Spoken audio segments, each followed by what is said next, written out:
एक साहब मुझसे कहने लगे कि हमारे यहाँ 18-18 घंटे लाइट नहीं होती, और बात कहां की कर रहा हूं, अंदरून सिंध की सख्त तरीन गर्मी। अच्छा, अगर गर्मी ना हो तो आम आपके पास कैसे पहुंचे?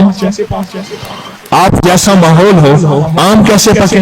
दुनिया कह रही है गर्मी है, गर्मी है। अल्लाह वाले, गर्मी होगी तो खजूर पकेगी, गर्मी होगी तो आम पकेगा। उस करीम ने अपना निजाम, और अगर गर्मी हो जाए तो यहाँ आड़ू भी जल जाए, खुबानी भी जल जाए, आपकी पट्टी में जो फल हैं। अल्लाह ने हर चीज का तवाजुन रखना है, तवाजुन रखना है। 17-18 घंटे लाइट ही नहीं होती, बिजली नहीं होती। कहने लगे मैं बड़े सुकून से सोता हूँ, सारे चीखते हैं, खिड़कियां खोलते हैं, फलां करते हैं, मैं सुकून से पसीना पसीना उठता हूँ, बेहतरीन पुरसुकून नींद। कहने लगे फिर मुझे छेड़ते हैं, खींचते हैं, उठ तू क्यों सो रहा है, हम अगर अपनी सोते फिर तू क्यों सोता है? कहा मैं वहां मुलाजमत करता था, हमने एक कमरा लिया हुआ था, 3-4 अफराद थे, मैं सुकून से सो जाता था, वो सो नहीं सकते थे। आखिर एक दिन मुझसे पूछने लगे, अब राज सुनिएगा जरा, सुकून का राज। एक दिन मुझसे पूछने लगे तू सुकून से सोता है, क्यों सोता है? इस सुकून की वजह। कहा मेरे पास एक राज है, वो राज ये है जो सूरत मुल्क पढ़ेगा वो कब्र में सुकून से सोएगा। जो सूरत मुल्क सदियों, सैकड़ों, हजारों, लाखों अब्दुल अबद की जिंदगी है, उस पर सुकून दे सकती है, वो सूरत मुल्क चंद घंटों के बिस्तर की नींद पे सुकून नहीं दे सकती। वो कहने लगे मैं मुझे सुकून नहीं दे सकती। कहा मेरा यकीन है, जब भी मैं पढ़ सोता हूं मैंने सूरत मुल्क याद कर ली है, जब सोता हूं सूरत मुल्क पढ़ता हूं, सूरत मुल्क पढ़ के ऐसी जबरदस्त नींद आती है। फरमाया सूरत मुल्क पढ़ने वाले को आके फरिश्ते झूला झुलाएंगे, सूरत मुल्क पढ़ने वाले को दाएं बाएं से बिस्तर लगाएंगे, सूरत मुल्क पढ़ने वाले को जन्नत की खिड़कियां खुलवाएंगे, और सूरत मुल्क पढ़ने वाले को जिंदगी का निजाम ऐसा राहत का चलेगा, ऐसा राहत का, ऐसा राहत कमाल है। सूरत मुल्क का ये अनोखा फायदा बता रहा हूं, सूरत मुल्क का ये अनोखा फायदा है।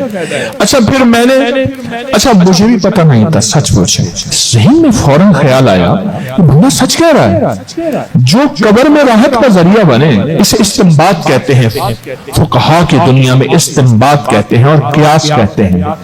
इस्तिंबात और कियास, जो कब्र में राहत दे, मरने से ही कहते हैं, वो बद्दू कहते हैं, देहातों में बोली जाती है। इंसान की जिंदगी की जब जरूरत होती है हर चीज सीख जाता है। मेरे पास बाहर मुल्क के फोन आते हैं, खारियां, गुजरात, कश्मीर की ये पट्टी यूरोप में बहुत ज्यादा है, ये एक पट्टी है, ये खारियां, गुजरात, ये सारा का सारा मीरपुर, आजाद कश्मीर वाला मीरपुर, ये पट्टी। तो वो अपनी बोली बोलते हैं या इंग्लिश बोलते हैं, कहते हैं हमें उर्दू नहीं आती। जिंदगी में सीखने के लिए ऐसी इंग्लिश बोलते हैं कि गोरा हैरान हो जाता है। तो क्या हम दुनिया आखिरत की राहत पाने के लिए सूरत मुल्क नहीं बोल सकते, सूरत मुल्क नहीं सीख सकते? आज सारे फैसला करें, मैं भी करता हूं कि सूरत मुल्क इंशाल्लाह याद करेंगे, और सोते वक्त सूरत मुल्क जो है वो पढ़ के सोएंगे।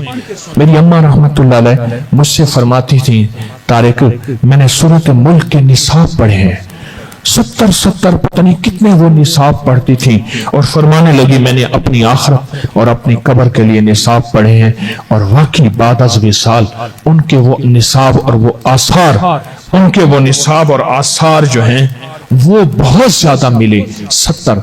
तो आप एक दफा पढ़ के सो जाएं, अगर राहत की नींद, सुकून की नींद, टेंशन से निकलना चाहते हैं तो एक दफा पढ़ के सो जाएं। मुश्किल है कोई? बोले कोई मुश्किल है? बहुत आसान है कि सूरत मुल्क आपने पढ़ के सोना है। इस वीडियो को लाइक और शेयर करें।